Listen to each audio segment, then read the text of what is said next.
Me tocó ver eso precisamente en esos meses de la pandemia, del confinamiento al principio, y me impactó mucho, Había unas ocasiones pues, ¿no? que era impresionante, ¿no? Yo iba y veía camionetas pasando con 2 féretros, con 3 féretros, y era una tras otra, o sea.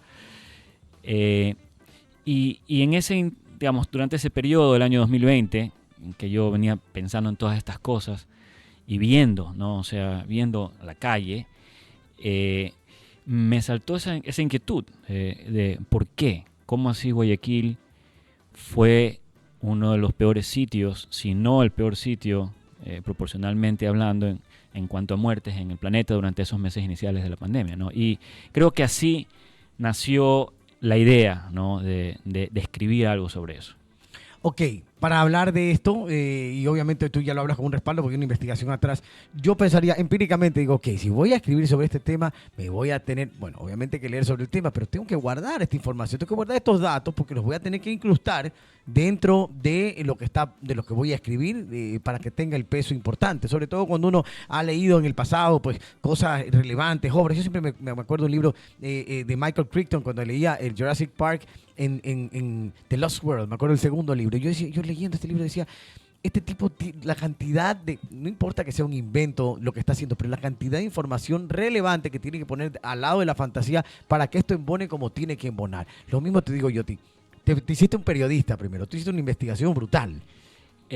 Sí, en el 2021, cuando ya hubo ese propósito de escribir el libro, empecé con un bosquejo. Prácticamente pues no, ahí arranqué pensando en los personajes, un poco la línea de tiempo en que iba a llegar, más o menos cómo iba a ser el relato, y durante los primeros años, ¿no? Obviamente sí hubo algo de escritura, pero fue mucha investigación, y de hecho el libro tiene, como tú dices, es bastante denso en datos, y todos son datos que corresponden en las fechas, en los momentos, los lugares, las situaciones, o sea, y ahí tengo que ser confidente, no es porque estoy aquí en esta radio que siempre escucho y me gusta, ¿no? Pero me basé mucho en el universo, ¿no? Yo tenía y el libro tiene muchas citas, ¿no? Ok. Cada cosa el personaje relata con algo de citas, y eso empezó precisamente por las citas del periódico, que yo siempre era lo primero que veía cuando recibí el periódico, era ver qué cita era, ¿no? Es como ver si es que algo me está hablando el día que va a pasar o lo que sea, ¿no? Y obviamente después ya, más en el digital, iba hacia atrás, ya cuando empecé a hacer el recuento y la escritura, iba hacia atrás, y cogía los datos, ¿no? De cifras, y las iba apuntando en como te digo, cuaderno que tenía, sobre el cual me iba basando toda la historia, ¿no? Entonces, sí hubo mucha investigación, y eso creo que fue el proceso más tedioso, por supuesto, ¿no? Porque ya una vez que tuve eso de ahí, y lo fui acomodando un poco en los momentos en que iba a ir en la historia, ya después, pues no, la escritura sí era un poco más fluida, ¿no? Ok, entonces esa es la parte de los datos, pero eso se complementa a una historia. Hay una historia de un personaje que tú lo creas con características guayaquileñas, con características que asumo también ves en ti que quisieras tú tener o también fantasiosas que hacen a un personaje agradable también para la lectura. Cuéntales un poco a la gente, empezamos al revés. Cuéntale quién es este personaje que vive adentro de esta historia. Sí, el narrador, personaje principal, es de apodo Camareta. Él es una persona que vive en el Guasmo. Él, yo creo que representa o trata de representar al guayaquileño, ¿no? Es un tipo echado para adelante, trabajador, efusivo. Es una persona que tú lo ves y él siempre está, digamos, es un subempleado, eh, como él mismo dice en términos económicos, ¿no? Yo soy un subempleado, y él lo que tiene es trabajo por aquí, trabajo por allá. Él maneja la camioneta, hace Uber, va a comprar cangrejos y los vende en los cangrejales de Guayaquil.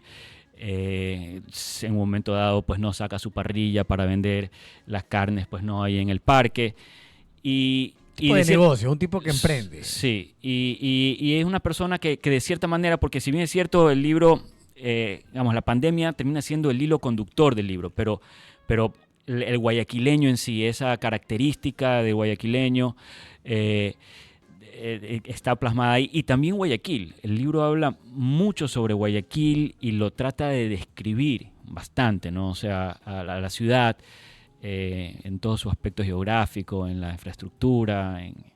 Creo que eso es, digamos, ¿no? Sí fue una parte muy intencional, ¿no? De hacer, darle ese peso, ¿no? Al guayaquileño y a nuestra ciudad también.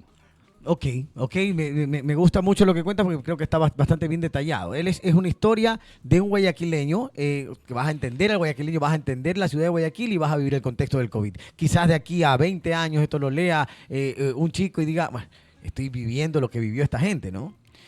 Sí, no, de hecho, si a mí me preguntas qué género es, yo considero que es una novela histórica, ¿no? A pesar de que es una historia reciente, de hace 5 años, efectivamente tú vas a coger ese libro de aquí al tiempo que sea y cuando lo leas, que es ficción, porque digamos es una historia inventada, vas a ver datos que son totalmente reales de la situación que vivió la ciudad, y también un poco el entorno global, pero precisamente sobre Guayaquil y lo que se vivió acá, ¿no? A mí me parece súper interesante. Yo nunca me voy a olvidar cuando era pequeño, iba a la oficina de mi papá y tenía unos cuadros, que después los vi, hay unos libros también, están los libros también en mi casa, y eran con diferentes cosas tradicionales de la ciudad de Guayaquil, de la ciudad, de la época de cuando él era chico, de los 50, digamos, entre los 50 y los 60. Y yo me quedaba viendo estos cuadros y yo me hacía la película en la cabeza de las vivencias de esta vaina. Y yo decía, eso, ¿no? ¿Cómo entender qué pasaba? Entonces, digo yo eso, ¿no? De aquí a 20, 30 años, 20 años, ¿no? Que venga un chico y agarre esto y diga, esto es lo que me habla, y ver esta narrativa dentro de la ciudad me parece que es sensacional, ¿no? Sí, incluso hasta menos, porque yo siempre digo que la memoria es muy frágil. O sea, completamente. Y lo que tú decías hace un rato, o sea, es increíble lo que se vivió en la pandemia y a veces nos hemos olvidado, o sea, es difícil a veces ponerse a pensar efectivamente todo eso que se sufrió de todo tipo, ¿no? O sea, el mundo cambia. O sea, no te voy a decir que el hombre se hizo más malo, no quiero ser drástico, pero la persona se hace diferente, el humano se hace diferente. O sea, hay un Guayaquil en el que yo caminaba o salía a correr, me gusta mucho salir a correr. El que salía a correr antes de la pandemia no era el de la pandemia y no es ni en corto lo que está pasando ahora. Que le ponemos también otras cosas políticas encima, sí, pero es otra ciudad. Bueno, pero lo que tú dices está un poco en el libro también y de hecho Guayaquil no es la misma desde la pandemia. Es otra cosa. Es otra cosa. Y en una parte del libro, digamos, no, ya en una transición, digámoslo así, ¿no? Se toca esa situación de esta nueva pandemia que estamos viviendo hoy en día, que es el tema de la inseguridad, de que uno no puede trabajar tranquilo, pues sí que te vacunes, ¿no? Entonces hay esa relación un poco de que cuando hemos visto, pues no, que está la luz al final del túnel, pues no, resulta que es el tren de Aragua que viene y te vacuna, ¿no? Es una distinta vacuna, pero está plasmado ahí en el libro porque sí, yo siento, lo que tú dices es muy cierto.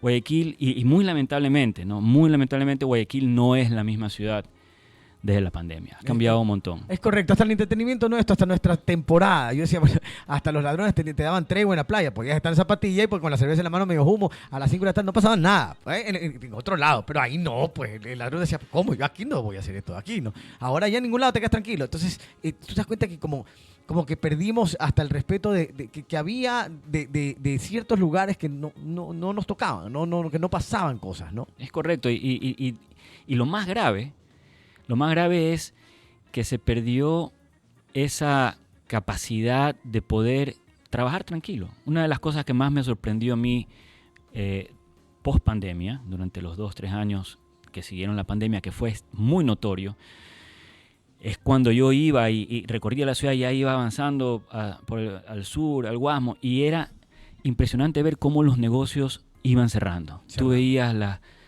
puertas de metal que ya iban cerrando, se fueron, y es una realidad dolorosísima, ¿no? O sea, de que la mayor cantidad, es la gente que, digamos, no, es más vulnerable, ¿no? La tienda de barrio, la ferretería, El restaurante la recién peluquería, abierto porque cocinó bien, en el lo que restaurante, sea, ¿no? así es, y de repente vienen y te vacunan, ¿no? Entonces es feísimo porque lo que pasa es que esa gente, que es la gente emprendedora, la gente que arriesga para ponerse su negocio, termina yéndose. Y lo ves en las cifras, ¿no? O sea, si tú ves la migración que ha habido en los últimos años después de la pandemia, es inmensa, ¿no? Y es esa gente, la gente más valiosa, la gente que sale huyendo por esa delincuencia que Completamente. Además de eso, creo que nosotros venimos de una generación en la que vivimos la ciudad. O sea, decimos somos guayaquileños, pero tú y te provoca decir, y el arbolito, y el parque de acá, y donde caminé acá. Pero yo veo a mis hijos y digo,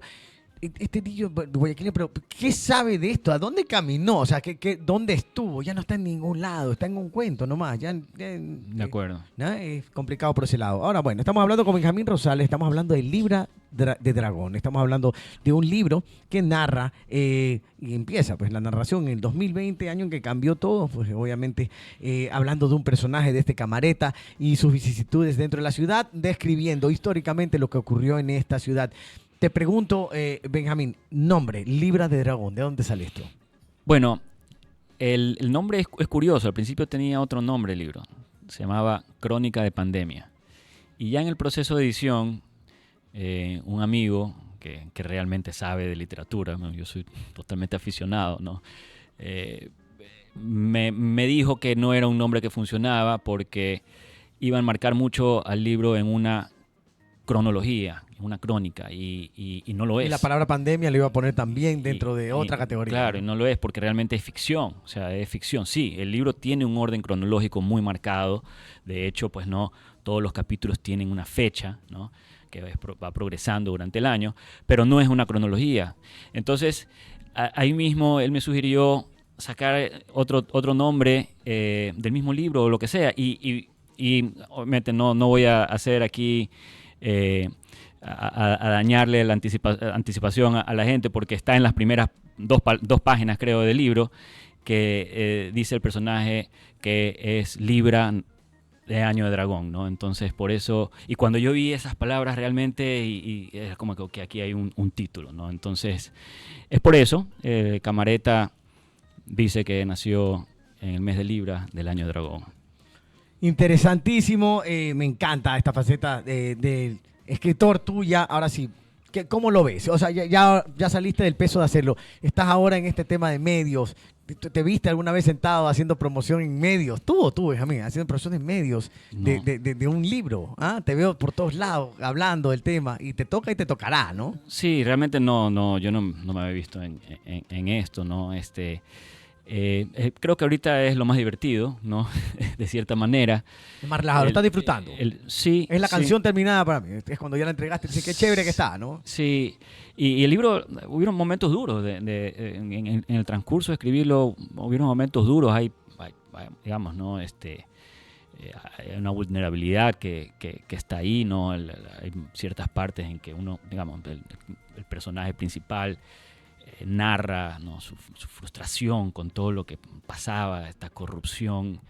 ¿Se acuerdan los precios de las fundas para los muertos que valían las mascarillas, pues $12 cada mascarilla? Ahí te pues, metes no. a un tema político importante también. Pero era esa frustración y esto que al final del día sí, digamos, el personaje sufre una crisis, ¿no? O sea, y durante la escritura también hubieron esos momentos digamos, ¿no? que sí era, digamos, la vulnerabilidad salía y habían esos momentos difíciles en poder avanzar con el texto. Pero ya ahora, contento de finalmente haberlo publicado y divirtiéndome. Ahora estoy, digamos, no tomando cualquier oportunidad para hablar un poco del libro y esperemos pues no que tenga que sea bien acogido por el público. Te pregunto algo, yo desde mi perspectiva de músico, a ver cómo lo ves tú. ¿Uno escribe cuando se inspira o uno se sienta a trabajar en lo que quiere lograr? Yo creo que tiene, y de hecho, esto aquí arrancó con un propósito claro. ¿Okay? Sí había un propósito Mi propósito era hacer una novela que toque este tema, que trate de, como te digo, explicar las razones, por qué, ¿no? Y claro, ¿no? O sea, se necesita mucha disciplina, ¿no? En un momento dado, que es lo que menos, digamos, el tiempo es lo que más falta y digamos, esto no es es como un pasatiempo, ¿no? A veces, entonces, Pero hay que pensar, no es un pasatiempo porque uno tiene que meterle cabeza, o sea, a la larga uno se desgasta en el proceso también, ¿no? Sí, no, definitivamente. Pero sí, el propósito digamos, eso es clave, ¿no? De tener esa, digamos, la idea de decir, que lo voy a hacer, y de hecho me propuse también que tenía que ser este año, digamos, que lance el libro, ¿no? Porque todavía seguimos en el año dragón. Creo que queda un mes más hasta que pase el siguiente año chino dragón, el siguiente año chino. Entonces, pero sí, yo creo que... Tú eres dragón también, tú eres 76. Sí. Yo también soy 76. Sí. Pero viendo a tu pregunta, o sea, hay momentos en que sí, es más inspiración que ok, tengo que hacer esto, sino que... Y de hecho yo andaba con un cuaderno y a veces salían ideas y era agarrar corriendo para apuntar ahí en el cuaderno rapidito, ¿no? Porque se olvidan facilito. Por supuesto, no, uno no, tiene que estar metido en el papel, siempre, y obviamente desarrollar en un momento y en otras captar, ¿no? En otras inspirarse, ¿no? Sí, y habían momentos y momentos, ¿no? Momentos en que yo no quería ni digamos, veía la computadora y me decía, no quería ni verlo, lo que sea, y también momentos de duda, ¿no? O sea, si hubiera momentos ya en el transcurso en que decía, ¿qué estás haciendo aquí? Esto es el síndrome de impostor. Sí, entonces, ¿qué te haces? ¿Qué te crees tú? Tú que escribiendo un libro, o sea, y sí, dudé muchísimo, ¿no? Dudé muchísimo. Pero bueno, ahí fueron saliendo las cosas.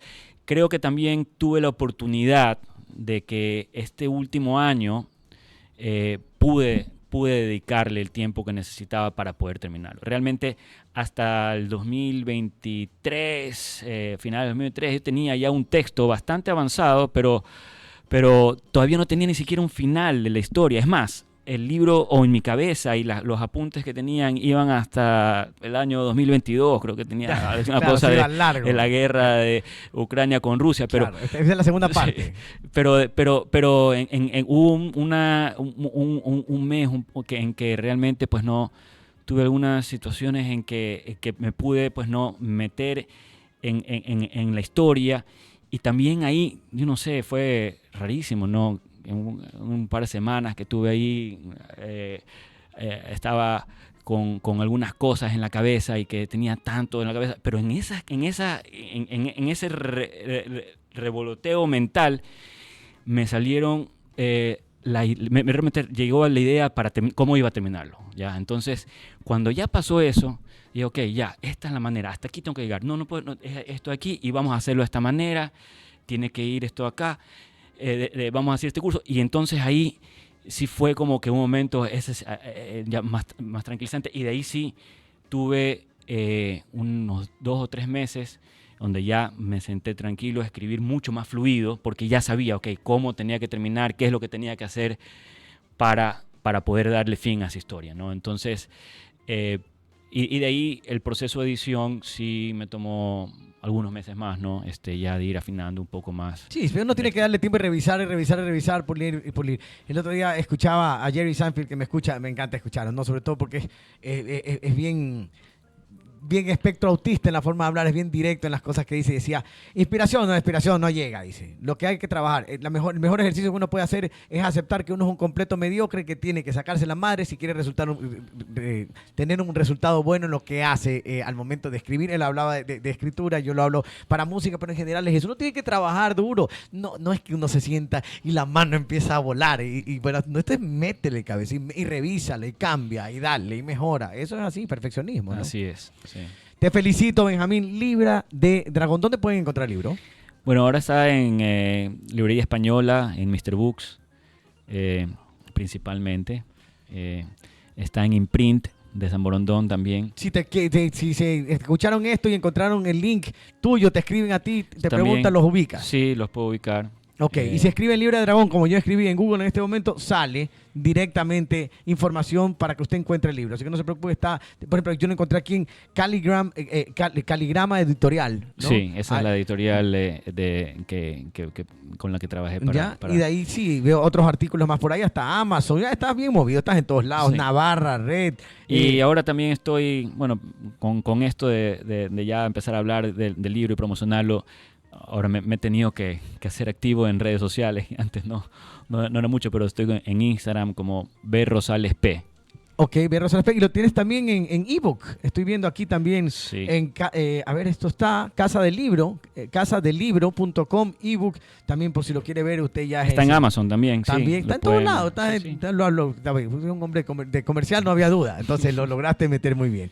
Te felicito, Benjamín. Y ojalá coseches muchísimo éxito con este libro y que venga más. Venga esa segunda parte que tienes ahí que llega hasta la guerra de Ucrania. ¿Y por qué no después la siguiente? Veremos. Ahorita creo que me va a tomar un break. definitivamente. Está bien. Vamos Sí. con una canción que les voy a dejar mientras despido a este caballero. Esta canción, ya que estamos hablando de ciudad, se llama City of Blinding. Perdón. Se llama, sí, exactamente, City of Blinding Lights. Es una canción del 2004 de YouTube que me gusta muchísimo. No es de las más conocidas, pero una linda canción. Buenísima. Sí, ahí está para usted, pana. Ya regresamos. Estamos en vivo desde el estudio B.